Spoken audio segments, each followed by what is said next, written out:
ദർശനമൊന്നുമില്ലല്ലോ.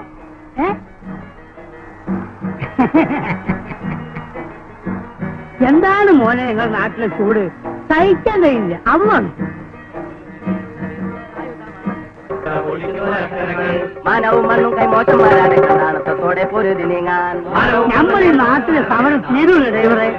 ഇത് സമരമല്ല, സാക്ഷരത നമ്മുടെ നാട്ടിൽ വരുന്നുണ്ട്. എന്താ നമ്മൾ പഠിപ്പിക്കുകയാണെങ്കിൽ ടീച്ചർക്ക് എന്ത് പറഞ്ഞാലും പുറത്താണ്.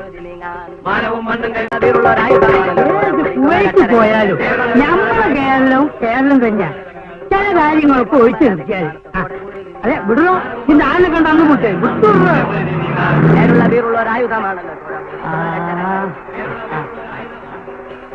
How beautiful Kerala.